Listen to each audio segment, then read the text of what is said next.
US లో doctor గా స్థిరపడాలని అనుకుంటున్నారా? అయితే అతి తక్కువ ఖర్చుతో ఎగ్ ప్లస్ తో సాకారం చేసుకోండి. అంటే నిద్రకి క్యాన్సర్ కి కూడా సంబంధం ఉందంటారు. అయితే నిద్రపోతే క్యాన్సరే రాదు. సంతోషంగా మంచి నిద్ర అంటే ఎలా ఉంటుంది సార్? ఈ జనరేషన్ అడిగే క్వశ్చన్ అది. నాకు తెలీదు. నేను పడుకునే సరి 11:30 అయిపోతుంది. క్యాన్సర్ ని చూసే డాక్టర్ కే నిద్ర లేదు 4-5 అవర్స్ అంటే ఎట్లా సార్ మరి? బట్ స్టిల్ ఆ 4-5 అవర్స్ మీరు సాటిస్ఫాక్షన్ తో కంటెంట్మెంట్ తో పడుకుంటారు. సో మీ నిద్రకు అసలు ప్రైస్లెస్. లేదంటే అందులో కూడా కాల్స్ వస్తాయి. పేషెంట్స్ ఫోన్ చేసేస్తుంటారు. మీరు ఆన్సర్ చేస్తారా సార్? అర్ధరాత్రి కూడా చేస్తాను. అర్ధరాత్రి కూడా చేస్తారా సార్? ఆ ఫోన్ స్పెషల్గా హాస్పిటల్ ఫోన్ ఉంటుంది. రాత్రిపూట కాల్ వచ్చిందంటే ఖచ్చితంగా కాల్ చేస్తాను. మరి ఎట్లా సార్ మీకు నిద్ర ఎట్లా? మాకు అలవాటు అయిపోయిందండి. సర్జన్స్ అంతా అంతే, ఫోన్ తీసుకోవడం వెంటనే పడుకుంటాం మేము. మాకు ఆ ప్రాబ్లం లేదు. ఓకే సార్, ఇప్పుడు యూజువల్గా అంటూ ఉంటారు కదా, అన్నం తిన్న తర్వాత ఆర్ ఏ మీల్ తీసుకున్న తర్వాత అన్న డెజర్ట్ తినడం అనేది ఒక లైఫ్ స్టైల్, కొత్తగా వచ్చినటువంటి ఒక habit and people are addicted to it. ఆ మాటలో మాట్లాడితే ఆర్టిఫిషియల్ స్వీట్నర్స్ లైక్ ఆస్పర్టమ్ కానివ్వండి, సుక్రలేస్ కానివ్వండి, ఇలాంటి ఆర్టిఫిషియల్ స్వీటనర్స్ వల్ల క్యాన్సర్ వస్తుంది అన్నది నిజమా లేకపోతే అబద్ధమా? నిజమే.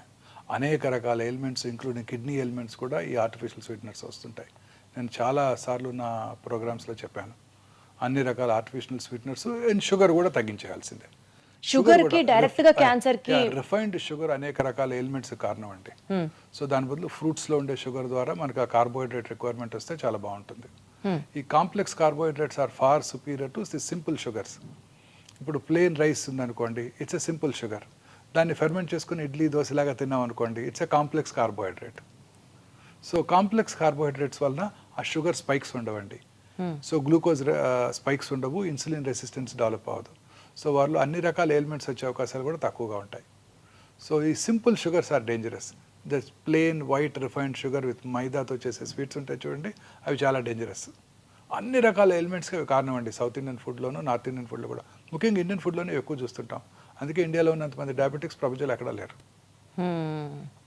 సో ఈ simple sugars are dangerous. Fruit sugars, complex sugars are safe. So fermented idli తిన్నాం అనుకోండి, అదే రైస్తో మనం ఇడ్లీ తయారు చేసుకున్నాం అనుకోండి, దట్ ఈస్ సేఫ్. అదే రైస్తో దోశ చేసుకున్నాం, fermented food, they are safe. కానీ సార్, మనం అవాయిడ్ చేయండి అని చెప్పడం యాజ్ అ డాక్టర్ మీరు చెప్తారు. బట్ ఆన్ ప్రాక్టికల్ నోటు ఏదో ఒక రోజు, ఈరోజు ఫ్రెండ్ పిలిచాడనో, మరుసటి రోజు ఆఫీస్లో పార్టీ అనో, ఫ్యామిలీ ఫంక్షన్ అనో ఏదన్నా కావచ్చు కదా, తినాల్సి వచ్చింది sir. Then how do we plan our lifestyle sir? అసలు తిననే కూడదంటారా? అలా 1-2 తింటే ఏం ప్రాబ్లం లేదండి. మితంగా తీసుకుంటే ఏదైనా మంచిదే, ఎక్కువగా తీసుకోకూడదు. మన లైఫ్ స్టైల్ మనం పూర్తిగా ఒక మంచి లైఫ్ స్టైల్లో ఉండాలంటే equally good amount of protein, good amount of carbohydrate, preferably unprocessed foods, natural sugars, natural ఫుడ్స్తో మనం అది చూసుకోవాల్సి ఉంటుంది. ఒక డైటరీ దీనికి అలవాటు పడిపోవాలి మనం. Morning good amount of fruits, తర్వాత some amount of nuts. Fruits కూడా ఒకేసారి ఫ్రూట్సే తినకూడదు, వాటితో పాటు కొంచెం నట్స్, కార్బోహైడ్రేట్ తీసుకుంటే షుగర్ స్పైక్స్ తగ్గిపోతాయి అన్నమాట. తర్వాత మనం తీసుకునే మధ్యాహ్నం మీల్లో కూడా ఐసీఎంఆర్ గైడ్లైన్స్ వచ్చేసాయి.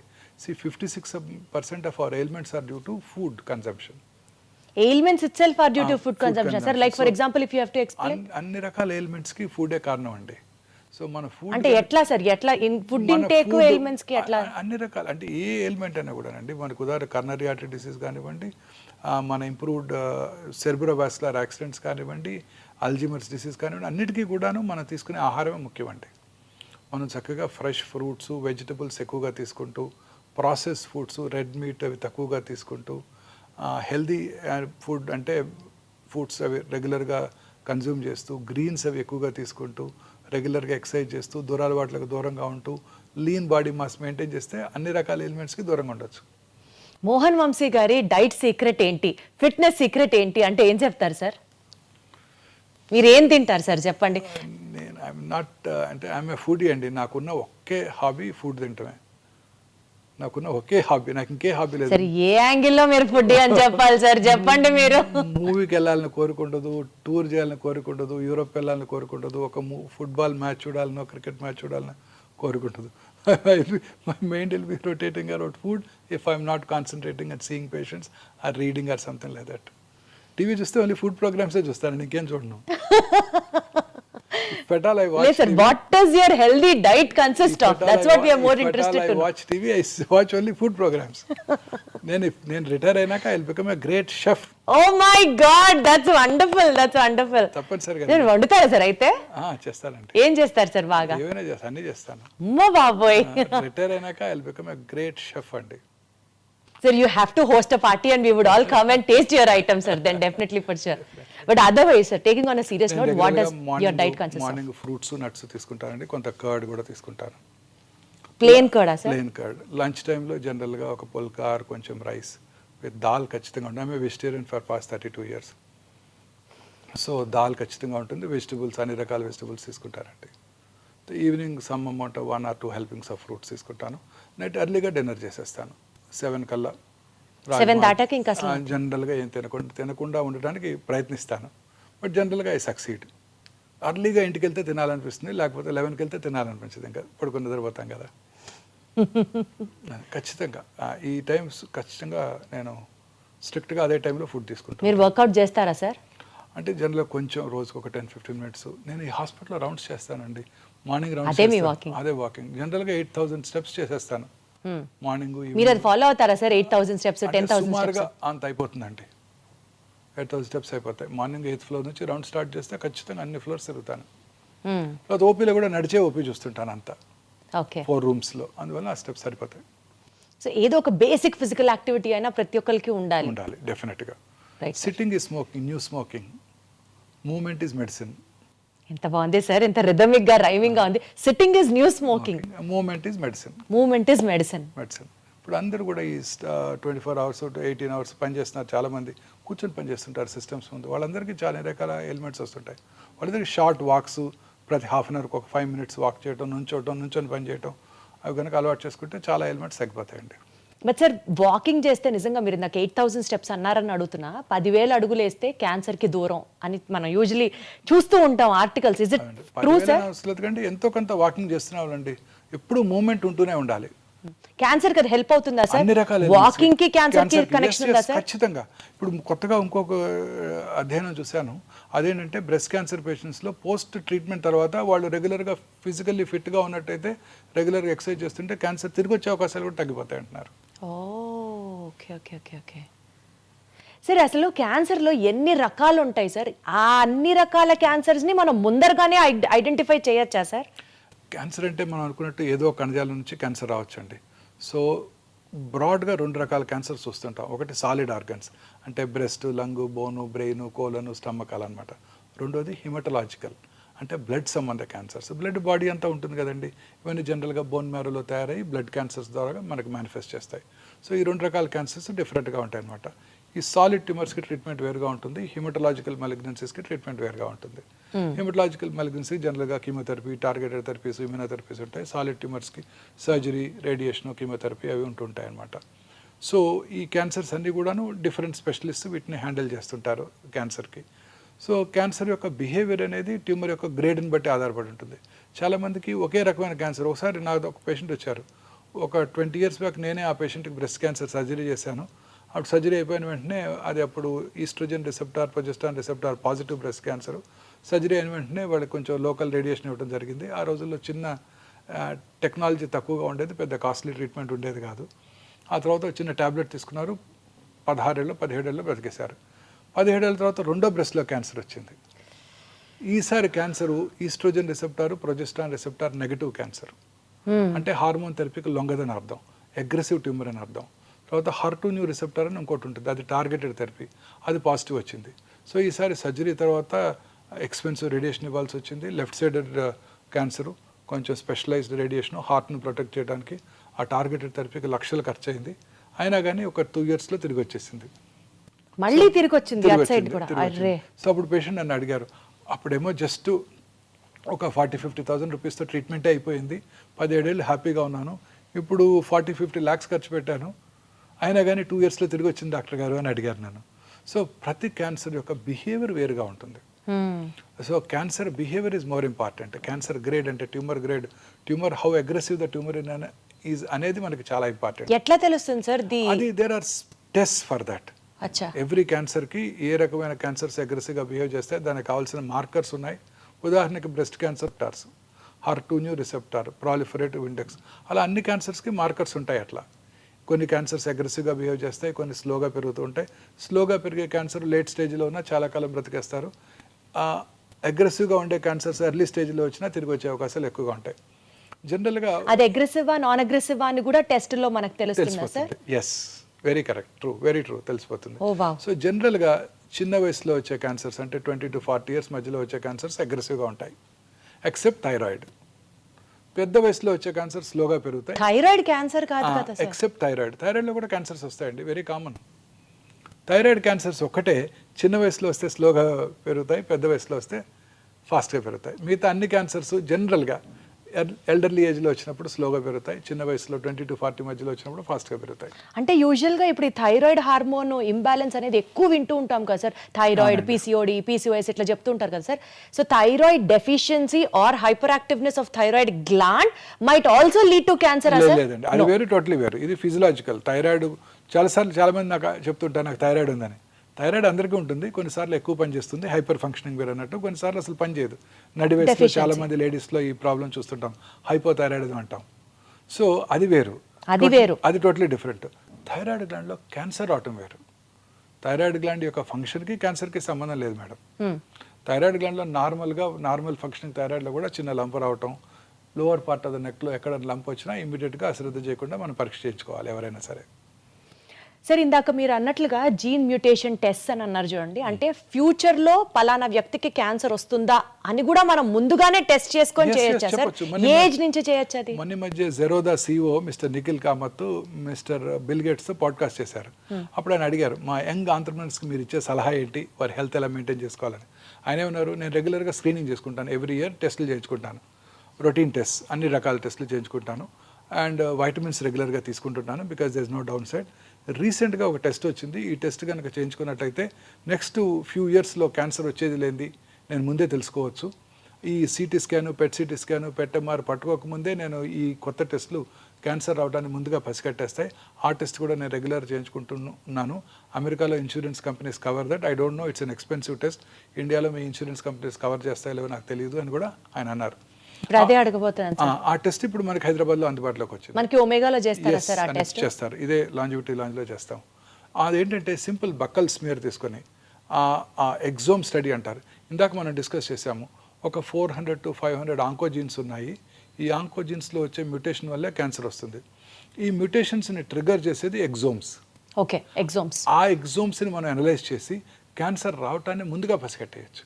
ఓకే. సో అంటే ఫర్ ఎగ్జాంపుల్ ఈ పర్టికులర్ ఇండివిజువల్కి కోలన్ క్యాన్సర్ వస్తుంది అని కనుక మనం ప్రెడిక్ట్ చేసినట్టయితే ఆ పర్టికులర్ ఇండివిజువల్కి డైటరీ హెల్ప్, అంటే బాగా గ్రీన్స్, వెజిటబుల్స్ ఎక్కువగా తీసుకుంటూ, ప్రాసెస్ మీట్ తక్కువగా తీసుకుంటూ, ఆల్కహాల్ తీసుకున్నట్టయితే మానిపించేసి, ఎందుకంటే alcohol increases the risk of colon cancer. తర్వాత కిమో ప్రొఫైలాక్సిస్ ఉంది, ఆస్పిరిన్, మనం బ్లడ్ థిన్నర్స్ వాడుతుంటాం, మీరు వినే ఉంటారు, aspirin, low dose aspirin. Low dose aspirin తీసుకునే వాళ్ళలో కోలన్ క్యాన్సర్ వచ్చే అవకాశాలు తక్కువగా ఉంటాయి. సో ఆయనకి ఆస్పిరిన్ ఇవ్వటం, నెలకు ఒకసారి ఫీకల్ అక్కల్ బ్లడ్ టెస్ట్ చేయించుకోవటం, అవసరమైతే బ్లడ్ ఉన్నట్టయితే సిగ్మాడోస్కోపీ, కొలనోస్కోపీ చేసి ఏమైనా పాలిప్స్ ఉన్నట్టయితే ఆ పాలిప్స్ రావడంతోనే వాటిని తీసివేయడం ద్వారా క్యాన్సర్ రావటాన్ని నివారించవచ్చు. నివారించవచ్చా సార్? ఆర్ లేట్ చేయొచ్చా? నివారించవచ్చు. అద్భుతం, అద్భుతం అసలు. లేదా చిన్నగా క్యాన్సర్ ప్రీ క్యాన్సరస్ ఫేజ్లో ఉండగానే దాన్ని పట్టుకొని దాన్ని సర్జరీ కనుక చేసేస్తే మనం క్యాన్సర్ రాకుండా నివారించిన వాళ్ళం అవుతాం. అద్భుతం సార్. అలా ఉదాహరణకు ఒక స్త్రీకి బ్రెస్ట్ క్యాన్సర్ వస్తుందని ప్రెడిక్ట్ చేసామనుకోండి, రెగ్యులర్గా చెక్ చేసుకుంటూ ఉంటారు, వారు ఎలా పరీక్ష చేసుకోవాలో వారికి నేర్పిస్తాం. స్త్రీకి వారు పరీక్ష చేసుకున్నట్టయితే వారి యొక్క బ్రెస్ట్ మీద వారికి అవగాహన పెరిగి ఆ బ్రెస్ట్లో వచ్చే చిన్న చిన్న మార్పులను కూడా గ్రహించి డాక్టర్ నోటీస్కి తీసుకురావడం జరుగుతుంది. రెగ్యులర్గా అల్ట్రాసౌండ్ చేసుకోవటం, అవసరమైతే సంవత్సరానికి మ్యామోగ్రఫీ చేసుకోవటం, ఇంకా మధ్యలో డౌట్ ఉన్నట్టయితే MRI పరీక్ష చేసుకోవటం, ఇంకా అవసరమైతే PET-MR చేసుకోవటం ద్వారా క్యాన్సర్ ప్రీ క్యాన్సరస్ ఫేజ్లో ఉండగానే, లేకపోతే క్యాన్సర్ చిన్నగా సబ్ సెంటీమీటర్, 1 సెంటీమీటర్గా తక్కువగా ఉండగానే దాన్ని పట్టుకొని సర్జరీ చేసి తీసేస్తే క్యూర్ చేసేయగలుగుతాం. Excellent sir. సార్ ఏమంటారు సార్, ఆ టెస్ట్ ని ముందుగానే క్యాన్సర్ ఉందా లేదా, రావచ్చా లేదా? సింపుల్ ప్రెడిక్టివ్ క్యాన్సర్ స్క్రీనింగ్ అండి, ప్రెడిక్టివ్ టెస్ట్ అన్నమాట. ముందుగానే సింపుల్ బక్కల్ స్మియర్ తీసుకుంటాం. సార్ చాలా ఎక్స్పెన్సివ్ సార్ ఆ test? It cost about 1 lakh అండి.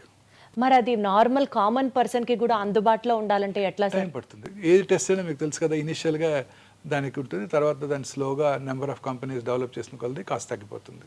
సో ప్రస్తుతం ఇవాళ రోజున చేయించుకోవాలి 86,000 to 1 lakh ఉందండి. ముందుగానే ప్రెడిక్ట్ చేయవచ్చు. ముందుగానే ప్రెడిక్ట్ చేయొచ్చు. ఇప్పుడు cancer treatment is become prohibitively expensive అండి. ఈ monoclonal antibodies, targeted therapies I have to talk about that also sir. చాలా ఎక్స్పెన్సివ్ అండి. ఇవన్నీ ఇంపోర్టెడ్ మాలిక్యూల్స్ కదండి.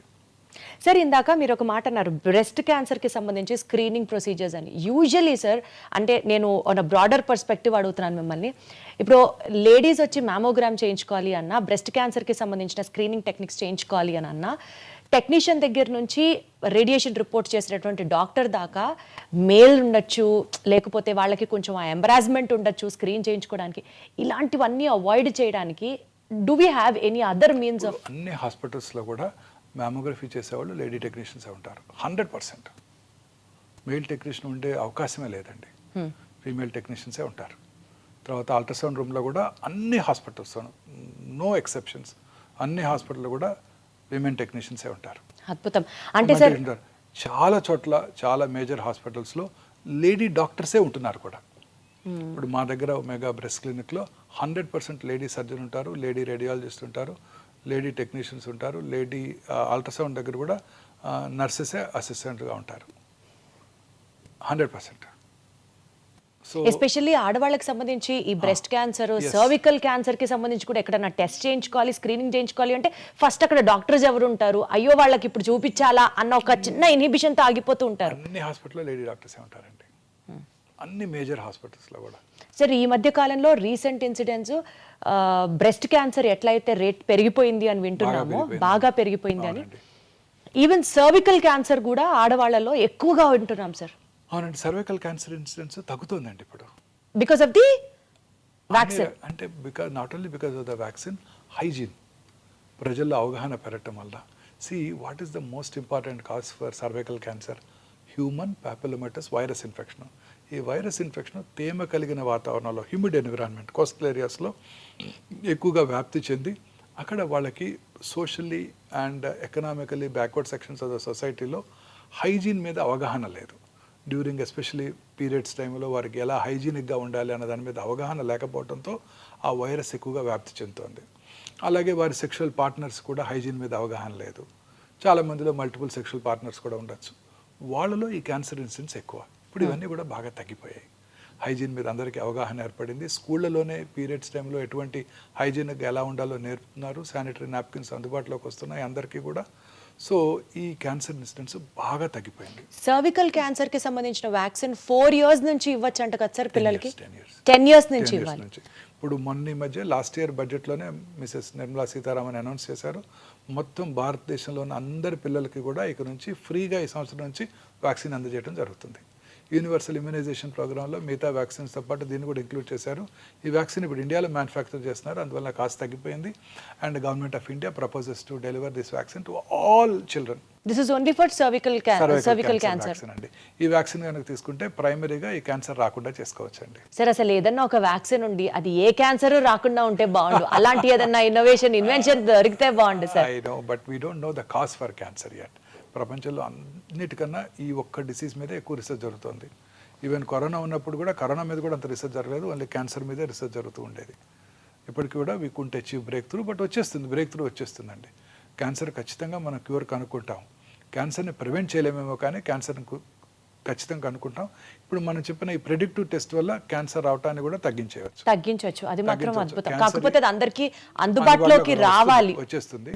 ఆ తర్వాత అందుబాటులోకి వస్తుంది. తర్వాత క్యాన్సర్ కూడా ట్రీట్మెంట్ కూడా వచ్చేస్తుందండి. Next 10 to 15 years definitely will have a break through.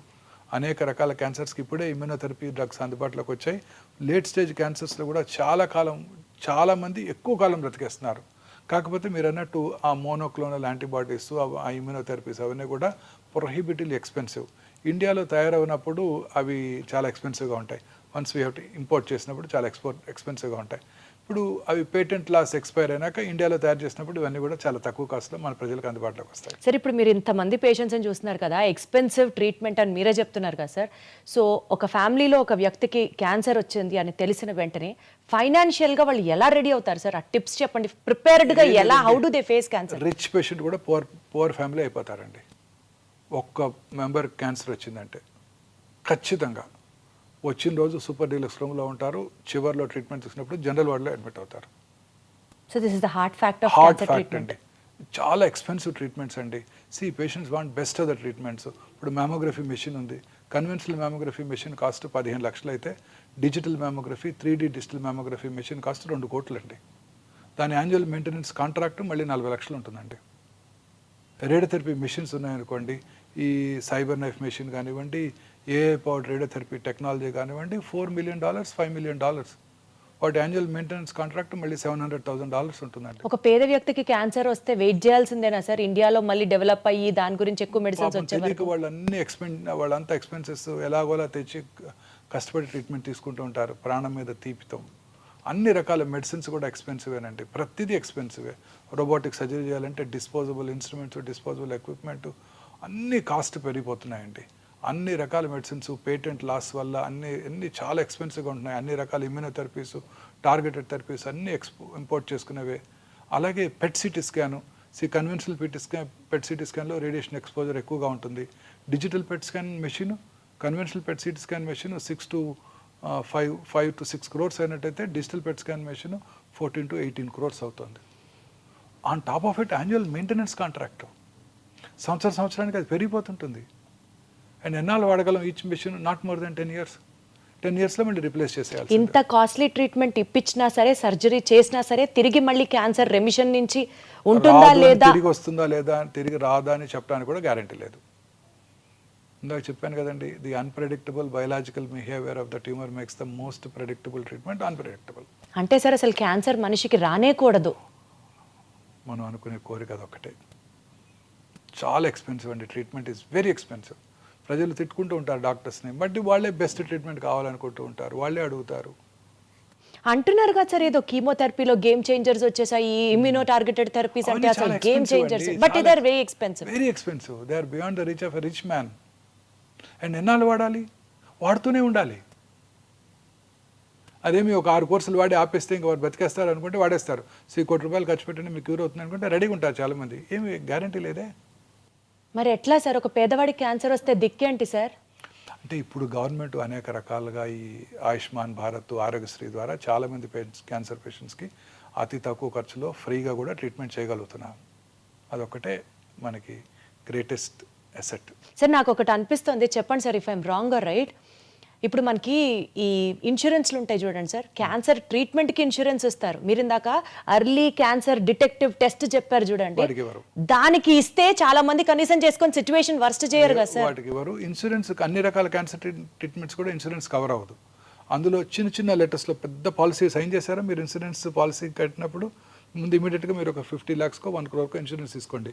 చిన్నపిల్లలు మీకు ఇన్సూరెన్స్ ఇస్తారు. ఇప్పుడు పెద్ద వయసు వచ్చినాక 50 ఏళ్ళు వచ్చాక ఇన్సూరెన్స్ అడిగితే అంత అమౌంట్కి ఇవ్వని కూడా ఎవరు, ప్రీమియం చాలా ఎక్కువగా ఉంటుంది. పిల్లలు కాబట్టి మీకు ఇప్పుడు ఇస్తారు. అందులో చిన్న లెటర్స్, స్మాల్ లెటర్స్లో చాలా ఉంటాయి. అవన్నీ చదవకుండా మనం చివరిలో సంతకం పెట్టేస్తాం. అందులో చాలా ఉంటాయి. ఈ కీమోథెరపీకి ఇన్ని లక్షలు ఇస్తాము, టార్గెటెడ్ థెరపీ కవర్ చేయము, ఇమ్యూనోథెరపీ కవర్ చేయమని కూడా రాసి ఉంటున్నాయి చాలా రకాల ఇన్సూరెన్స్ బ్రోషర్స్లో. తెలియక సైన్ చేసి తీసుకుంటూ ఉంటారు. సో చాలామందికి ఆ ఇన్సూరెన్స్ ఉన్నా కూడా కవర్ అవ్వట్లేదు. సార్ భయం వేస్తాను సార్ ఒక్కసారి చెప్పాలంటే. క్యాన్సర్కి ఇంతే కవర్ చేస్తాం, కీమోథెరపీకి ఇంత, మీ లిమిట్ అయిపోయింది, సబ్ లిమిట్ ఇంతే. మీరు నాకు అన్నట్లు అసలు క్యాన్సరే రాకూడదు సార్. అంతే, ఏ ఎలిమెంట్ రాకూడదు. ఏ ఎలిమెంట్ రాకూడదు అంటే మనం ప్రశాంతంగా బ్రతకాలి సార్. ప్రశాంతత, ఆ పాయింట్ దగ్గరికి వస్తున్నాను సార్. సంతోషంగా బ్రతకాలి, సంతోషంగా కాదు హ్యాపీగా బ్రతకాలి. ఏది ఏమైనా చెక్కు చెదరకూడదు సార్. సంతోషం అన్న వెంటనే దాని ఆపోజిట్ గుర్తొస్తుంది. స్ట్రెస్ లేని లైఫ్ ఇవాళ లేదు కదా సార్. స్ట్రెస్కి, క్యాన్సర్కి, క్యాన్సర్ తిరిగి రావడానికి 20 to 30% కారణం స్ట్రెస్సే అని అంటున్నారు, నిజమేనా? అంతకన్నా ఎక్కువేనండి నా ఉద్దేశం, నా ఎక్స్పీరియన్స్లో. చాలా మంది ఇగ్నరెంట్ పేషెంట్స్ ఉంటారు. వారి హస్బెండో కొడుకో ట్రీట్మెంట్ తీసుకొస్తారు, హ్యాపీగా ట్రీట్మెంట్ తీసుకుంటారు, వెళ్ళిపోతారు. నన్ను అడుగుతారు బాగున్నారా డాక్టర్ అంటే, బాగున్నారంటే అంటే చాలా హ్యాపీ. సాయంకాలం ఇన్వెస్టిగేషన్ చేసి మీరు చాలా బాగున్నారమ్మంటే నన్ను మొక్కో లేకపోతే నాకు దండం పెట్టో వెళ్ళిపోతారు. చాలా హ్యాపీగా ఉంటారు. వాళ్ళకి ఏం తెలియదు, వాళ్ళకి అసలు ఎప్పుడు తిరిగి రాదు. చాలామంది భయపడుతుంటారు, చదివేస్తుంటారు. తిరిగి వస్తుంట కదా డాక్టర్ గారు, నాది ERPR నెగటివ్ క్యాన్సర్ అంట కదా, నాకు తిరిగి వస్తుందంట కదా అని భయపడుతుంటారు. వాళ్ళకి ఖచ్చితంగా తిరిగి వస్తుంది. సో ప్రశాంతంగా అన్ని రకాల జబ్బులకి కూడా సంతోషము, మానసిక ప్రశాంతత ముఖ్యం. క్యాన్సర్ ఉందని తెలిస్తే ఎలా సంతోషంగా ఉంటారు సార్? మీకైనా అదే నేను చెప్పేది అదే. అందుకే చాలా మంది పేషెంట్ మనం ప్రిపేర్ చేయాలి. ఎంత లేట్ స్టేజ్ అయినా పేషెంట్కి మీరు చెప్పక్కర్లేదు. నా ఉద్దేశం అదే. నేను చాలాసార్లు అసలు ఎవరికి చెప్పను, అన్లెస్ వాళ్ళ రిలేటివ్స్ ఇన్సిస్ట్ చేస్తే తప్ప పేషెంట్కి చెప్పను. సో ఏం పర్లేదు తగ్గిపోతుంది అనే ధైర్యం చెప్తారా? చెప్తాను. మీకు నిజం తెలుసు. నాకు తెలుసు, వాళ్ళ అటెండ్ ఫ్యామిలీ మెంబర్స్కి కూడా తెలుసు. కానీ అలాంటి వాళ్ళే they do very well. So మీరు నేను కూడా ప్రశాంతంగా ఉండాలి. మానసికంగా మనం ప్రశాంతంగా ఉంటే ఏ జబ్బులు రావు. ప్రశాంతత ఎక్కడ దొరుకుతుంది సార్? కేజీ ఎంత సార్ ప్రశాంతత? అది సంపాదించుకోగలటం మన గొప్పతనం మేడం. ఏది ఏమైనా మనం మాత్రం హ్యాపీగా ఉండాలి. ఎలాంటి ఆపద వచ్చినా మనం ప్రశాంతంగా ఉంటే దాన్ని గెలవచ్చు. సో ఉదాహరణకి చాలాసార్లు మీరు క్రికెట్ మ్యాచ్ చూస్తుంటారు, లాస్ట్ ఓవరు ఎవరు ప్రశాంతంగా ఆడితే వాళ్ళే గెలుస్తారు కదా. 20-20 మీరు ఎట్లా ఉంటారు sir despite of all so many stresses daily? మీ ప్రశాంతంగా మీరు ఏం చేస్తారు every day to be so peaceful? See, you have to be at this age. I'm 60 now. I crossed 60. నాకు ఇంకేం ఆందోళన ఉందండి. But otherwise also, I sir. have achieved whatever I wanted. I don't want anything else. I'm doing my job. I do రెగ్యులర్గా నా food మంచిగా చక్కగా తీసుకుంటాను. అన్ని రకాలుగా హ్యాపీగా ఉన్నాను. నాకు ఏ ప్రాబ్లమ్స్ లేవు. చాలాసార్లు నాకు ఇబ్బంది వచ్చేది, పేషెంట్కి సర్జరీ చేసాక ఏమైనా కాంప్లికేషన్స్ వచ్చాయనుకోండి, వాళ్ళు పెట్టే బాధే నాకు బాధ. లేకపోతే ఏముండదు. అన్ని రకాలుగా చెప్తాము. కొన్ని రకాల మేజర్ సర్జరీస్ చేసినప్పుడు కాంప్లికేషన్స్ రావచ్చు. కాంప్లికేషన్ రాకుండా ఏ సర్జన్ కూడా సర్జరీ చేయలేరు.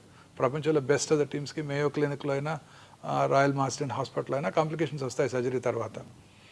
పేషెంట్స్ ఆ కాంప్లికేషన్ వచ్చినప్పుడు రిలేటివ్స్ మాకు చాలా ఇబ్బంది పెడుతుంటారు. అలాంటి చిన్న చిన్న ఇబ్బందులు తప్ప నాకు ఏ రకమైన ఇబ్బంది నన్ను అసలు బాధ పెట్టదు నన్ను. అంటే మీరు మెడిటేషన్ చేస్తారా sir everyday? My OP is my meditation. చెప్పాను కదా, 8 o'clock ఓపీలోకి వెళ్తే 1 వరకు టైమే తెలియదు నాకు.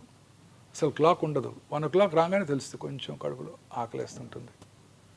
1:15 అట్లా 1:15 అయ్యి ఉంటుంది టైము. చూస్తే time 1:15. But otherwise also sir stress వల్ల క్యాన్సర్ రికర్ అవుతుంది అంటారా? స్ట్రెస్ వల్ల Definitely. క్యాన్సరే వస్తుంది కూడా స్ట్రెస్ అంటారా? వల్ల అన్ని రకాల ఎలిమెంట్స్ ఇంక్లూడింగ్ క్యాన్సర్ వస్తాయండి. Coronary artery disease, cerebrovascular accident, cancer కూడా అన్ని రకాల జబ్బులకి స్ట్రెస్సే కారణం. మన ఇమ్యూనిటీ తక్కువ అవుతుంది. మనం ఎప్పుడైతే హ్యాపీగా లేనప్పుడో మన ఇమ్యూనిటీ తగ్గుతుంది. ఇమ్యూనిటీ తగ్గినప్పుడు ఈ మ్యూటేషన్స్ పైచేయి సాధిస్తాయి. They take upper hand. Coronary artery disease కానివ్వండి, కరోనా ఇన్ఫెక్షన్ కానివ్వండి, సెరిబ్రోవాస్కులర్ యాక్సిడెంట్ కానివ్వండి, క్యాన్సర్ కానివ్వండి, అన్ని రకాల ఎయిల్మెంట్స్కి స్ట్రెస్సే కారణం. ప్రశాంతంగా ఉంటే ఏ జబ్బు రాదు. ప్రశాంతంగా ఉంటే వైరల్ ఇన్ఫెక్షన్ వచ్చినా తొందరగా తగ్గిపోతుంది. మంచి నిద్ర, సంతోషం. సార్ ఆటో ఇమ్యూన్ డిసీజెస్ ఉన్న వాళ్ళకి క్యాన్సర్ ఇన్సిడెన్స్ ఎక్కువ అంటారు, నిజమేనా ఇది?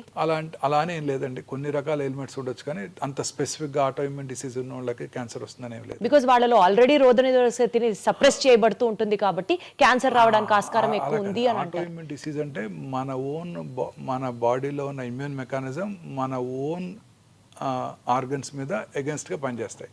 మామూలుగా ఇప్పుడు ఉదాహరణకి ఒక ఇండివిజువల్కి కిడ్నీ ట్రాన్స్ప్లాంట్ చేసామనుకోండి. కిడ్నీ ట్రాన్స్ప్లాంట్ చేస్తే అవుతుంది, అది ఒక ఫారిన్ బాడీ, దాన్ని మన బాడీ రిజెక్ట్ చేస్తుంది. ట్రాన్స్ప్లాంట్ ఆర్గన్ రిజెక్ట్ చేస్తుంది. ఆ ట్రాన్స్ప్లాంటెడ్ ఆర్గన్ రిజెక్షన్ చేయకుండా ఉండటానికి వాళ్ళకి ఇమ్యూనోసప్రెసివ్ థెరపీ ఇస్తారు. కిడ్నీ ట్రాన్స్ప్లాంట్ తర్వాత కానీ, హార్ట్ ట్రాన్స్ప్లాంట్ కానీ, లివర్ ట్రాన్స్ప్లాంట్ తర్వాత కానీ ఆ ఇమ్యూనోసప్రెసివ్ థెరపీ ఇచ్చినప్పుడు ఆ రిజెక్షన్ని మనం ప్రివెంట్ చేయగలుగుతాం. బట్ క్యాన్సర్స్ రావడానికి అవకాశం ఉంటుంది. Exactly sir. ఇప్పుడు ఒక పేషెంట్కి రియల్ ఇన్సిడెంట్ అనమాట. ఒక పేషెంట్కి మెలనోమా వచ్చింది. మెలనోమా వచ్చిన తర్వాత, మెలనోమా అంటే తెలుసు కదండి, స్కిన్ క్యాన్సర్. మెలనోమా వచ్చిన 20 yearsకి అంటే వచ్చి క్యూర్ అయిపోయింది ఆయనకి. 20 years తర్వాత ఈ వాజ్ బ్రెయిన్ డెడ్. 20 years అయిపోయింది కదా, నన్ను కిడ్నీ తీసుకెళ్ళి ఇంకెవరికో ట్రాన్స్ప్లాంట్ చేశారు. మరి ట్రాన్స్ప్లాంట్ చేసినప్పుడు వాళ్ళకి ఇమ్యూనోసప్రెసివ్ థెరపీ ఇస్తారు కదండి. ఇమ్యూనోసప్రెసివ్ థెరపీ ఇచ్చినప్పుడు వాళ్ళకి మెలనోమా వచ్చింది. అంటే melanoma is a skin disease.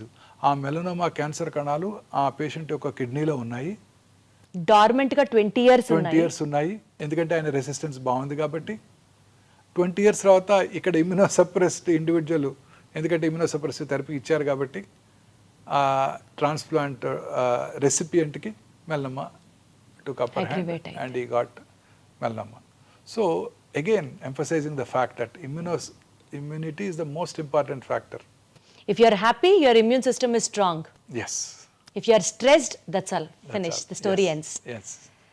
Sir ఇంకొక పాయింట్ సార్, ఇప్పుడు ప్రతి ఒక్కళ్ళు పర్ఫ్యూమ్స్ యూస్ చేయడాలు, అండర్ ఆర్మ్స్ కానివ్వండి, లేకపోతే డియోడ్రెంట్స్ యూస్ చేయడాలు, ఇలాంటి వాటికి బ్రెస్ట్ క్యాన్సర్ వస్తుంది అలానేం లేదండి. అనేక రకాల పర్ఫ్యూమ్స్లో కొన్ని రకాల సబ్స్టెన్సెస్ ఉంటాయి. వాటి వల్ల హార్మోన్ బ్యాలెన్స్ దెబ్బతిని వాళ్ళలో బ్రెస్ట్ క్యాన్సర్, ప్రాస్టేట్ క్యాన్సర్ వచ్చే అవకాశాలు కొంచెం ఎక్కువగా ఉంటాయి కదా. మామూలుగా ఈ బ్రాండెడ్ పర్ఫ్యూమ్స్లో ఈ కెమికల్స్ అన్ని తక్కువగానే వాడుతుంటారు. పర్వాలేదు. చీపర్ పర్ఫ్యూమ్స్ కొన్నప్పుడే ఈ ప్రాబ్లమ్స్ ఉంటాయి. డియోడ్రెంట్స్ వలన చాలా మందిలో ఒక అపోహ ఉంది, డియోడ్రెంట్ రాసుకుంటే బ్రెస్ట్ క్యాన్సర్ వస్తుందని. ఇది పూర్తిగా అపోహ మాత్రమే. డియోడ్రెంట్ వలన బ్రెస్ట్ క్యాన్సర్ రాదు. కానీ మంచి క్వాలిటీ డియోడ్రెంట్స్ వాడుకోవాలి, వెంటిలేషన్ అది బాగుండాలి. చాలా రకాల డియోడ్రెంట్స్ వలన అక్కడ స్వెట్ గ్లాండ్స్ యొక్క డక్ట్స్ బ్లాక్ అయ్యి అక్కడ ఇన్ఫెక్షన్స్ వచ్చే అవకాశం ఎక్కువగా ఉంటుంది. అంతే తప్ప క్యాన్సర్ వచ్చే అవకాశం లేదు. సరే, ఎస్పెషల్లీ విమెన్లో ఇన్నర్ వేర్ టైట్గా ఉండడం వల్ల కానీ, బ్రాస్ అండర్ వైర్డ్ ఉండడం వల్ల కానీ బ్రెస్ట్ క్యాన్సర్ రావడానికి ఆస్కారం ఎక్కువ ఉంది అన్నది ఒకటి చదివాను నేను. లేదు మేడం, దానికి దీనికి సంబంధం లేదు. No, not at all. Perfect sir, perfect. చాలామంది కొంతమంది టాల్కమ్ పౌడర్ వాడుతున్నప్పుడు ఇన్నర్ వేర్ వేసుకున్న తర్వాత లోపల ఎస్పెషల్లీ ప్రైవేట్ పార్ట్స్ దగ్గర వాళ్ళలోకి ఆ పౌడర్ కొన్నిసార్లు ఆ పౌడర్లో ఉండే కెమికల్స్ వెజైనా ద్వారా లోపలికి వెళ్ళి కొన్ని రకాల ఓవేరియన్ క్యాన్సర్ వస్తుందని కొన్ని స్టడీస్ చూపించాయి. చాలా రకాల ఇప్పుడు ప్రముఖ టాల్కమ్ పౌడర్స్ కంపెనీస్ మీద చాలా లా సూట్స్ కూడా అనేక దేశాల్లో ఉన్నాయి. పౌడర్ వేసుకుంటే క్యాన్సర్ రావడం ఏంటి సార్? అంటే ఆ ఇంటిమేట్గా ఆ ఇన్నర్స్ లోపల ప్రైవేట్ పార్ట్స్ దగ్గర వేసుకున్నట్టయితే అక్కడ ఎస్పెషల్లీ ముఖ్యంగా స్త్రీలలో వచ్చే అవకాశం ఎక్కువగా ఉంటుంది. ప్రిఫరబుల్లీ అలాంటివి అవాయిడ్ చేయడం better. Big note all the talcum powders ఈ క్షణం నుంచి అర్థమైంది సార్ నాకు. సార్ ఒక్కటి చెప్పండి, vitamin D supplement, calcium, magnesium, zinc, vitamin B12, folic acid ఇట్లాంటి సప్లిమెంట్స్ తీసుకోకుండా నాకు తెలిసి ఈ రోజుల్లో ఎవరు లేరు. మేబీ 20-25 నుంచే స్కిన్ కోసం సప్లిమెంట్, హెయిర్ నెయిల్స్ కోసం ఇట్లా సప్లిమెంట్స్ మీదే బండి నడుస్తున్న ఈ రోజుల్లో యాంటీ ఆక్సిడెంట్ సప్లిమెంట్స్ తీసుకోవడం వల్ల క్యాన్సర్ వచ్చే అవకాశం తగ్గుతుంది అని ఒక నానుడు ఉంది. ఇది నిజమా కాదా మీరే చెప్పాలి. అంటే యాంటీ ఆక్సిడెంట్స్ ఈ ఫ్రీ రాడికల్స్ డ్యామేజ్ని ప్రివెంట్ చేసి ఖచ్చితంగా క్యాన్సర్ అవడాన్ని నిరోధిస్తాయి. ఓకే, అందులో అనుమానమే లేదు. క్లియర్. యాంటీ ఆక్సిడెంట్స్ రెగ్యులర్గా తీసుకోవడం వల్ల క్యాన్సర్ రాదని చెప్పలేము, కానీ యాంటీ ఆక్సిడెంట్ తీసుకోవడం వల్ల నష్టం అయితే లేదు, బెనిఫిషియల్ ఎఫెక్ట్సే ఉంటాయి. మితంగా రెగ్యులర్గా ఒకటి తీసుకున్నట్టు వల్ల నష్టం మాత్రం లేదు. Super sir. సార్ ఒక చిన్న ర్యాపిడ్ ఫైర్ లాంటిది కంటిన్యూ చేద్దాం సార్, సో దట్ మిత్స్ అన్ని డీమిత్ చేసేద్దాం ఒక్కసారితో. To start with, cancer spreads if a tumor is operated on. ఇది చాలా కామన్ మిస్కన్సెప్షన్ అండి. కత్తి పెడితే క్యాన్సర్ పెరిగిపోతుంది. ఇది ఖచ్చితంగా అపోహ మాత్రమే. క్యాన్సర్ని సర్జరీ చేయడం ద్వారానే క్యూర్ చేయగలం. ఇందాక మనం డిస్కస్ చేసాం సాలిడ్ ట్యూమర్స్, హిమటలాజికల్స్. బ్రెయిన్ ట్యూమర్ నుంచి కాల్లో చిటికెన్ వేలు వరకు వచ్చే మెలనోమా వరకు కూడా అర్లీ స్టేజ్లో క్యాన్సర్ డయాగ్నోస్ చేస్తే సర్జరీ అంటే శస్త్రచికిత్స చేయడం ద్వారానే క్యూర్ చేయగలం. ఇంకా ఏ ఇతర చికిత్స క్యూర్ చేయలేదు. సో ఇది పూర్తిగా అపోహ మాత్రమే. నిజం ఏంటంటే క్యాన్సర్ క్యూర్ చేయాలంటే సర్జరీ చేయాల్సిందే. సార్ అర్లీ స్టేజెస్ లో కనుక డిటెక్ట్ చేస్తే క్యాన్సర్ ని మనం వాళ్ళని కంప్లీట్ గా నివారించచ్చా? క్యాన్సర్ అంటే ఇంకా వాళ్ళ క్యాన్సర్ లేకుండా సర్జరీ చేసి క్యూర్ చేయగలం. సర్జరీ చేసి అర్లీ స్టేజ్ లో కూడా? ఎస్, ఎర్లీ స్టేజ్ లోనే సర్జరీ చేస్తాం. అచ్చా. కార్సినోమా టమ్ కానివ్వండి, బ్రెయిన్ క్యాన్సర్ కానివ్వండి, లంగ్ క్యాన్సర్ కానివ్వండి, అర్లీ స్టేజ్ లోనే సర్జరీ చేయడం జరుగుతుంది. Perfect sir. స్మోక్ చేసే వాళ్ళకే లంగ్ క్యాన్సర్ వస్తుంది? లేదు, స్మోక్ చేయని 12 ఏళ్ళ ఆడపిల్ల కూడా లంగ్ క్యాన్సర్ రావచ్చు. సరే, మగవాళ్ళకి బ్రెస్ట్ క్యాన్సర్ అన్నారు, 12 ఏళ్ళ ఆడవాళ్ళకి లంగ్ క్యాన్సర్ అంటున్నారు. స్మోక్ చేయని 12 ఏళ్ళ ఆడపిల్లకి వారి తండ్రి గారు కూడా స్మోక్ చేయలేదు, పాసివ్ స్మోకర్ కూడా కదా అమ్మాయి. చాలా మంది లేడీస్ రెగ్యులర్గా చూస్తుంటాను. కానీ లేడీస్లో వచ్చే లంగ్ క్యాన్సర్స్ జనరల్గా ఇందాక నేను చెప్పాను జెనెటిక్ మ్యుటేషన్ వల్ల వస్తుందని. ఆ జెనెటిక్ మ్యుటేషన్ వల్ల వచ్చే అవకాశాలు ఎక్కువగా ఉంటాయి. ముఖ్యంగా భారతీయ స్త్రీలు స్మోక్ చేయరు కాబట్టి వాళ్ళందరిలో కూడా సింపుల్ ఆ జెనెటిక్ మ్యుటేషన్ని టార్గెట్ చేసే ట్యాబ్లెట్ తీసుకుని వాళ్ళు సంవత్సరాలు బతికేస్తుంటారు. ఓ, జెనెటిక్ మ్యుటేషన్ ని క్యాన్సర్ టాబ్లెట్ ద్వారా కూడా నివారించవచ్చు, ఐ మీన్ లైక్ లాంజివిటీ పెంచొచ్చు. లాంజివిటీ పెంచొచ్చు. ఇందాక చెప్పాము మనం కొన్ని జీన్స్ మ్యుటేషన్ వల్ల క్యాన్సర్ వస్తుంది. క్యాన్సర్ కి టాబ్లెట్స్ ఉన్నాయా సార్? ఈ జెనెటిక్ మ్యుటేషన్ కనుక ఉన్నట్టయితే స్త్రీలలో ఉంటాయి కూడా. వాళ్ళలో మన భారతీయ స్త్రీల్లో 100కి 70 నుంచి 80 మందికి లంగ్ క్యాన్సర్ పేషెంట్స్లో స్త్రీలలో వచ్చినప్పుడు ఈ జెనెటిక్ మ్యుటేషన్ ఉంటుంది. దాన్ని టార్గెట్ చేసే మందులు ఇప్పుడు మనకి కమర్షియల్గా అందుబాటులో ఉన్నాయి. అవి తీసుకున్నట్టయితే వాళ్ళు దాంతోనే బతికేస్తారు, ఇంటి దగ్గరే ఉంటూ హాస్పిటల్కి కూడా రాకుండా. సరే, ఇది అసలు ఒక క్యాన్సర్ గైడ్ సార్ ఇవాల్టి మన ఎపిసోడ్. ఎన్ని విషయాలు తెలుస్తున్నాయి అంటే, కొత్త విషయాలు. అట్లీస్ట్ నాకైతే మాత్రం చాలా కొత్తగా ఉంది సార్ ఇంటర్వ్యూ. షుగర్ తింటే క్యాన్సర్ పెరిగిపోతుంది. True. Sugar especially refined white sugar కనుక తీసుకోవటం పూర్తిగా అవాయిడ్ చేయడం బెటర్ అండి. కాంప్లెక్స్ షుగర్స్ తీసుకోవటం, ప్రాసెస్డ్ షుగర్స్ని అవాయిడ్ చేస్తూ కాంప్లెక్స్ కార్బోహైడ్రేట్స్ తీసుకోవటం మంచిది. ఒకసారి క్యాన్సర్ వస్తే తిరిగి మళ్ళీ వస్తూనే ఉంటుంది. క్యాన్సర్ కనుక వచ్చినట్టయితే తిరిగి వచ్చే అవకాశాలు ఎక్కువగా ఉంటాయి. అది ఆ క్యాన్సర్ యొక్క డిసీజ్ స్టేజ్ని బట్టి, క్యాన్సర్ యొక్క బిహేవియర్ని బట్టి ఆధారపడి ఉంటుంది. క్యాన్సర్కి సంబంధించి మనకి స్క్రీనింగ్ టెస్ట్లు ఏ ఏజ్ నుంచి చేయించుకోవడం మన లైఫ్ స్టైల్లో ఒక భాగం అయిపోవాలి సార్? అంటే డిఫరెంట్ క్యాన్సర్స్కి డిఫరెంట్గా ఉంటాయండి. ఉదాహరణకి బ్రెస్ట్ క్యాన్సర్ ఉందనుకోండి, ఫ్యామిలీ హిస్టరీ ఉన్న వాళ్ళు 40 years నుంచే రెగ్యులర్గా స్క్రీనింగ్ చేసుకుంటూ ఉండాలి. మ్యామోగ్రఫీ పరీక్ష సంవత్సరానికి ఒకసారి చేసుకుంటూ ఉండాలి. ఫ్యామిలీ హిస్టరీ లేని వాళ్ళు కూడా, ఎస్పెషల్లీ మిడిల్ ఇన్కమ్ గ్రూప్స్లో ఉండే స్త్రీలు 50 years దాటిన తర్వాత రెగ్యులర్గా అప్ టు 65 రెగ్యులర్గా మ్యామోగ్రఫీ స్క్రీనింగ్ చేయించుకోవాలి. అలాగే ప్రతి స్త్రీకి కూడా 20 ఏళ్ళ నుంచే వారికిగా వారు పరీక్ష చేసుకుంటూ, వారి యొక్క శరీరం మీద అవగాహన పెంచుకుంటూ, వారి బ్రెస్ట్ని ఎగ్జామిన్ చేసుకుంటూ, స్నానం చేసేటప్పుడు కూర్చొని, పడుకున్నప్పుడు రూమ్కి వచ్చాక పడుకొని రెగ్యులర్గా ఎగ్జామిన్ చేసుకోవడం ద్వారా వాళ్ళ శరీరం మీద అవగాహన పెరిగి ఆ బ్రెస్ట్లో వచ్చే చిన్న చిన్న మార్పులను వాళ్ళు గ్రహించి వారి డాక్టర్ దృష్టికి తీసుకెళ్ళగలుగుతారు. అలాగే గర్భసించి ముఖద్వార cancer, once they are sexually active, marriage అయిన తర్వాత వాళ్ళు పాప్స్మియర్ టెస్టింగ్ ఫస్ట్ 3 years, ఆ 3 years కనుక నార్మల్గా ఉన్నట్టయితే ఆ తర్వాత కూడా రెగ్యులర్గా ఇంటర్వెల్స్లో ఇయర్లీ ఒకసారి డాక్టర్తో పరీక్ష చేయించుకోవటం, లేడీ డాక్టర్తో.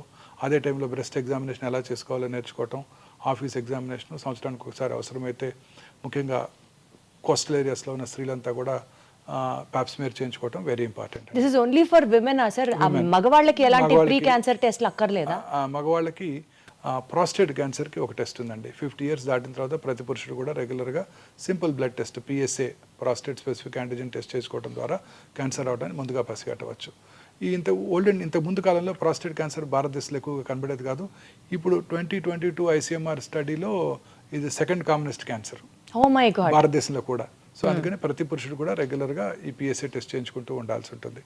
అలాగే స్మోక్ చేసే పురుషులు, ఎస్పెషలీ 10 years కనుక స్మోక్ చేస్తే, రోజుకు ఒక cigarette packet 10 cigarettes తాగినట్టయితే 10 smoke years అంటారు.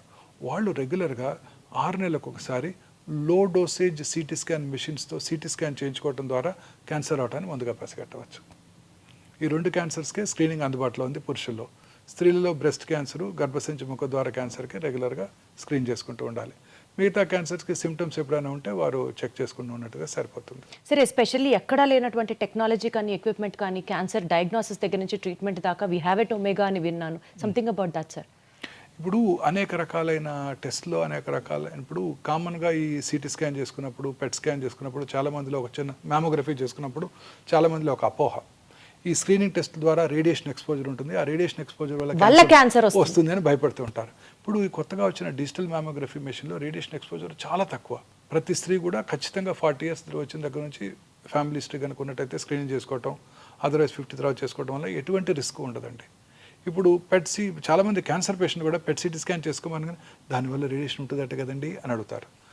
నార్మల్ అనలాగ్ PET స్కాన్స్లో రేడియేషన్ ఎక్స్పోజర్ 24 millisieverts ఉన్నట్టయితే ఈ కొత్త AI పవర్డ్ డిజిటల్ PET-CT స్కాన్లో రేడియేషన్ ఎక్స్పోజర్ 8 millisieverts.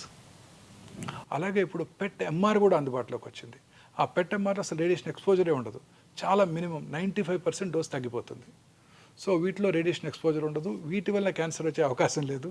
సో చక్కగా హ్యాపీగా మనం ఆ పరీక్ష చేయించుకోవడం ద్వారా క్యాన్సర్ రావటాన్ని, క్యాన్సర్ స్టేజ్ని, క్యాన్సర్ తిరిగి రావటాన్ని కూడా పసిగట్టవచ్చు.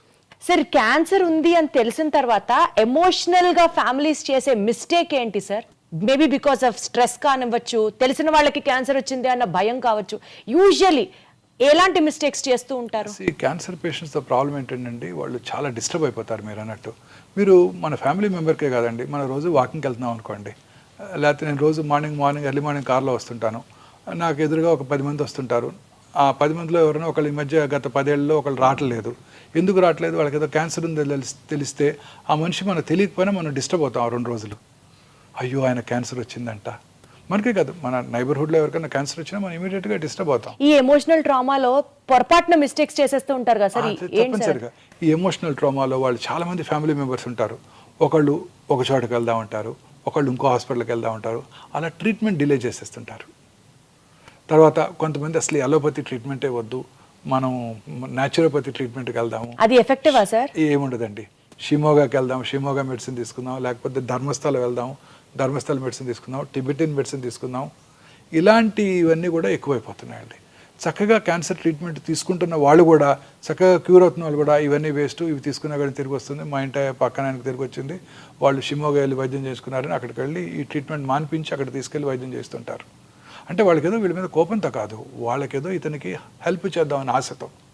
పైగా ఈ ట్రీట్మెంట్ అంతా కొంచెం ఎక్స్పెన్సివ్గా ఉంటుంది అలోపతి వైద్య విధానంలో. సో వాళ్ళు తట్టుకోలేరు, పేదవాడు కదా ఇతను షిమ్మగా తీసుకెళ్తే అక్కడ తక్కువ ఖర్చులో వైద్యం అయిపోతుంది అని అక్కడికి వెళ్తూ ఉంటారు. ఇది ఖచ్చితంగా డెఫినెట్గా క్యాన్సర్ క్యూర్ అయ్యే అవకాశాలు బాగా తగ్గిపోతాయండి.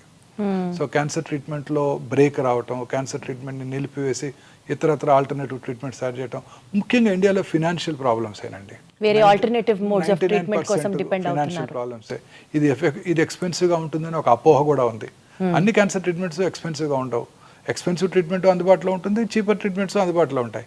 మీరు కారు కొనుక్కోవాలంటే అందరూ 50 లక్షలు పెట్టి బెంజ్ కారు కొనుక్కోకర్లేదు, 2 లక్షలకి మారుతి కారు కూడా లభ్యం అవుతుంది కదా. అర్లీగా డిటెక్ట్ చేసి డాక్టర్ దగ్గరికి రాగలిగితే, డాక్టర్ హెల్ప్ తీసుకుంటే అర్లీగా కనుక డిటెక్ట్ అయితే తక్కువలోనే అయిపోవచ్చు కదా సార్. సార్ అసలు ఎట్లా తెలుస్తుంది sir science and symptoms of cancer ఏంటి చెప్పండి. అదే మెయిన్ ప్రాబ్లం అండి. Cancer is a silent killer. Symptoms ఏమి కలిగించదు. చాలాసార్లు లేట్ స్టేజ్లోనే సిమ్టమ్స్ వస్తాయి. చిన్న చిన్న సిమ్టమ్స్ ఉంటాయి, అవి జనరల్గా అందరూ నెగ్లెక్ట్ చేస్తారు. ఏంటి సార్ అలాంటి ఒక 5 to 7 సైన్స్ చెప్పండి. ఉదాహరణ పైనుంచి కిందకి వెళ్దాం. Brain headache, early morning headache వచ్చింది అనుకోండి ఎవరికైనా, అది అశ్రద్ధ చేయకూడదు. ఇంటెన్సిటీ పెరిగిపోతుంది అనుకోండి రెగ్యులర్గా, అశ్రద్ధ చేయకూడదు. పొద్దున్నే 3 గంటలకి హెడేక్తో నిద్రలేగుస్తున్నాం అనుకోండి, అది అశ్రద్ధ చేయకూడదు. హెడేక్తో పాటు వామిటింగు, మెమరీ లాసు, ఫిట్స్ రావటం ఉంటే ఖచ్చితంగా అది బ్రెయిన్ ట్యూమర్ని సూచిస్తుంది. కొన్ని ఫంక్షనల్ అబ్నార్మాలిటీస్, సడన్గా జ్ఞాపక శక్తి తగ్గిపోవటం, జ్ఞాపక శక్తి తగ్గిపోవటం, విజన్ డిస్టర్బెన్సెస్ రావటం, ఇవన్నీ కూడా బ్రెయిన్ ట్యూమర్ లక్షణాలు. చిన్న చిన్న ఎరుపు తెలుపు మిళితమైన ప్యాచెస్ రావటం ఓరల్ క్యావిటీలో, నాలుక మీద కానివ్వండి, బక్కల క్యావిటీలో కానివ్వండి. మానని పుండు, నొప్పి లేని పుండు క్రమంగా పెరుగుతోంది మానకుండా, అది క్యాన్సర్ పుండు కావచ్చు. అలాగే బ్లడ్ రావటం, ఎక్కడి నుంచి ఓరల్ క్యావిటీలోంచి కానీ స్వరపేట నుంచి కానీ ఎక్కడి నుంచి బ్లడ్ రావటం, feeling of foreign body sensation థ్రోట్లో, తర్వాత వాయిస్ బొంగురుపోవటం, వెరీ కామన్ సిమ్టమ్ స్వరపేట క్యాన్సర్కి, లంగ్ క్యాన్సర్కి. మానని దగ్గు, చాలామంది నెగ్లెక్ట్ చేస్తారు స్మోకర్స్. లాస్ట్ ఇయర్ కూడా ఇలానే వచ్చింది, అప్పుడు సిటీ స్కాన్ కూడా చేయించారు, నార్మల్గా ఉందంటారు. మానని దగ్గు, తగ్గినప్పుడు ఫ్లెమ్లో బ్లడ్ రావటం, లో గ్రేడ్ చెస్ట్ పెయిన్ రావటం, ఆకలి తగ్గిపోవటం. ఈ 3 వెరీ ఇంపార్టెంట్ సిమ్టమ్స్ అండి. ఆకలి తగ్గటం, తినాలని పెంచిపోవటం, బ్రేక్ఫాస్ట్ టేబుల్ దగ్గరికి వెళ్ళటం, తినకుండా వెనక్కి రావటం, అయితే 2 ఇడ్లీ తినగానే 1 ఇడ్లీ తినగానే పొట్ట ఫుల్ అయినట్టు ఉండటం. ఇవి అలాగే లో గ్రేడ్ ఫీవరు, కొంచెం అలసటగా ఉండటం, ఇవన్నీ ఎప్పుడు కూడా అశ్రద్ధ చేయకూడదు. అలాగే మింగుతున్నప్పుడు ఫుడ్ అడ్డం పట్టడం, ముందు సాలిడ్స్ అడ్డం పట్టడం, తర్వాత లిక్విడ్స్ కూడా అడ్డం పట్టడం. తర్వాత స్టమక్ క్యాన్సరు, సౌత్ ఇండియన్ మెన్లో కామనెస్ట్ క్యాన్సరు. కొంచెం ఫుడ్ తినగానే పొట్ట ఫుల్ అయిపోయినట్టు ఉండటం, రోజు బ్రేక్ఫాస్ట్కి 4 ఇడ్లీలు తింటాం, ఇప్పుడు 1-2 తినగానే పొట్ట ఫుల్ అయిపోతుంది, నాకేదో గ్యాస్ ఉంది, గ్యాస్ పట్టేసింది అనుకుంటారు తప్ప క్యాన్సర్ ఉందని ఎవరు అనుకోరు. వామిటింగ్ రావటం, బెల్చింగ్స్ ఎక్కువగా రావటం, అన్డైజెస్టెడ్ ఫుడ్ ఉన్నప్పుడు ఆ బెల్చింగ్, ఫౌల్ స్మెల్లింగ్ బెల్చింగ్ రావటం, ఆ తర్వాత వామిటింగ్ రావటం, వామిటస్లో రక్తం పట్టడం, వెయిట్ తగ్గిపోవటం, ఇవన్నీ కూడా గ్యాస్ట్రిక్ క్యాన్సర్ లక్షణాలు.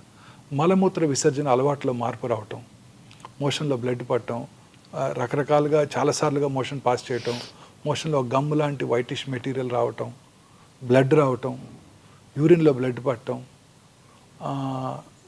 ఇంటర్మెన్స్ట్రల్ బ్లీడింగ్, పీరియడ్స్ కాని టైంలో బ్లడ్ రావటం, పోస్ట్ కాయిటల్ బ్లీడింగ్ ఉండటం, లో గ్రేడ్ లోవర్ అబ్డామినల్ పెయిన్, గర్భసంచి ముఖ ద్వారా క్యాన్సర్ లక్షణాలు. బాడీలో ఎక్కడైనా ఏదైనా లంపు క్రమం తప్పకుండా పెరిగిపోవటం, నొప్పి లేకుండా ఉండటం,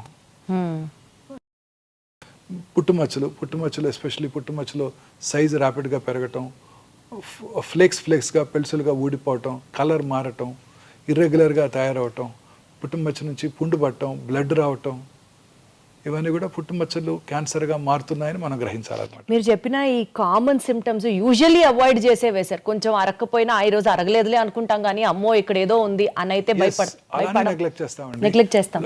లూజ్ మోషన్స్ అవుతాయి, కాన్స్టిపేషన్ వస్తుంది, లాస్ట్ వీక్ వెళ్ళి బావర్చీలో తిన్నాం అందువల్లనే వస్తుంది, ఆమె వీక్ డిసెంట్రీ అనుకుంటారే తప్ప క్యాన్సర్ ఉందని అనుకోరు. బ్లీడింగ్ అవ్వగానే హెమరాయిడ్స్, పైల్స్ లాస్ట్ ఇయర్ కూడా ఎలా ఉన్నాయో కొన్నిసార్లు తగ్గిపోతుంది అనుకుంటారే తప్ప అశ్రద్ధ చేస్తారు. అశ్రద్ధ చేసినా మాక్సిమం సార్ 1-2 days చూసి తర్వాత ఇమ్మీడియట్గా డాక్టర్ దగ్గరికి వచ్చేయడమే కదా.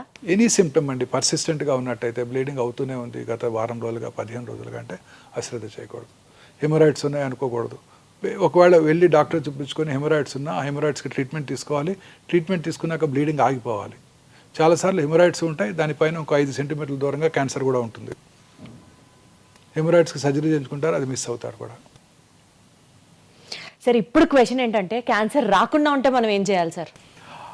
మానసికంగా ప్రశాంతంగా ఉండాలి, సంతోషంగా ఉండాలి, రిఫైన్డ్ ఫుడ్స్ ఎక్కువగా తీసుకోకుండా ఫ్రెష్ ఫ్రూట్స్, వెజిటబుల్స్, గ్రీన్స్ రెగ్యులర్గా తీసుకుంటూ రెగ్యులర్గా సన్ బేదింగ్, సూర్యరశ్మికి ఎక్స్పోజ్ అవుతూ, రెగ్యులర్గా ఎక్సర్సైజ్ చేస్తూ, లీన్ బాడీ మాస్ మెయింటైన్ చేస్తూ, వాటికి దూరంగా ఉంటూ, ప్రాసెస్డ్ ఫుడ్స్కి, జంక్ ఫుడ్స్కి దూరంగా ఉంటూ, ప్రశాంతంగా సంతోషంగా నిద్రపోయినట్టయితే క్యాన్సర్ నుంచి దూరంగా ఉండవచ్చు. సార్ వారానికి 7 రోజులు 7 అలవాట్లు చెప్పండి సార్ మీరు. సో దట్ రోజుకి ఒక అలవాటు చేసుకున్నా ఆ మొత్తం వారం అదే అలవాట్లు ప్రాక్టీస్ చేస్తూ మన లైఫ్ స్టైల్గా మార్చుకుంటే క్యాన్సర్ని మనం ప్రివెంట్ చేయొచ్చు అంటే ఏం చెప్తారు సార్? ఇప్పుడు చెప్పిన అన్ని ఎవ్రీ డే వన్ కొత్త హ్యాబిట్ నేర్చేసుకోవటమే. Wonderful sir. సార్ ఆడియన్స్కి ఒక piece of advice from your end, క్యాన్సర్ని దూరంగా పెట్టడానికి కావచ్చు, క్యాన్సర్ మీద అవగాహన రావడానికి కావచ్చు, మీరు ఇచ్చే సలహా ఏంటి సార్? ఏ చిన్న సిమ్టమ్స్ని కూడా అశ్రద్ధ చేయొద్దు. మన బాడీలో వచ్చే ప్రతి మార్పుని గమనించండి.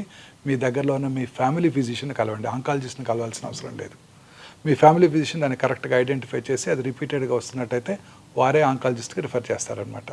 ప్రశాంతంగా ఉండండి, మానసికంగా ధైర్యంగా ఉండండి, మంచి ప్రాపర్ ఫుడ్ తీసుకుంటూ, ఫ్రెష్ ఫ్రూట్స్, వెజిటబుల్స్ రెగ్యులర్గా తీసుకుంటూ, రెడ్ మీట్, ప్రాసెస్డ్ ఫుడ్స్ తక్కువగా తీసుకుంటూ, ఫ్యాటీ ఫుడ్స్, బయట దొరికే ఫుడ్స్ తక్కువగా తీసుకుంటూ, రెగ్యులర్గా ఎక్సర్సైజ్ చేస్తూ, ముఖ్యంగా సన్లైట్కి ఎక్స్పోజ్ అవుతూ, లీన్ బాడీ మాస్ మెయింటైన్ చేయండి. వాటికి ఖచ్చితంగా దూరంగా ఉండండి. సార్ అసలు ప్రశాంతంగా ఉండండి అని ఇంత ప్రశాంతంగా చెప్తున్నారు కదా సార్. మీకంటే డెఫినెట్లీ వర్క్ ఈజ్ వర్షిప్ అనుకుంటారు కాబట్టి ఇక్కడికి వస్తారు, హాస్పిటల్లో ఉంటారు, మీకు అదే ప్రశాంతత అనుకున్నాను. అన్ని బాధలు మర్చిపోతాను. అన్ని బాధలు రోజుకి 18 hours పని చేస్తాను, అన్ని బాధలు మర్చిపోతాను. సార్ కానీ మీరు హ్యాపీగా ఉండడానికి డెఫినెట్లీ మీ ఫ్యామిలీ సపోర్ట్ కూడా ఎంతో కొంత ఉంటుంది కదా sir? All of them they great support అండి. మీ ఫ్యామిలీ గురించి చెప్పండి sir. My wife she is always here only. నాకు లంచ్ తీసుకొని వస్తారు. అదే మీ హ్యాపీనెస్ కి కారణమా సార్? నాతోనే ఉంటారు ఖచ్చితంగా. రోజంతా ఈవినింగ్ వరకు ఉంటారు. మళ్ళీ డిన్నర్ టైం వరకు డిన్నర్ చేసుకున్నాక వెళ్ళిపోతాం. ప్రశాంతంగా ఉంటాం. అసలు ఏ ప్రాబ్లమ్స్ లేవండి, చీకు చింత లేకుండా ఉంటాం. చాలా సార్లు అదే పాయింట్ ఎంఫసైజ్ చేస్తున్నారు కానీ చాలా హ్యాపీగా ఉంది సార్.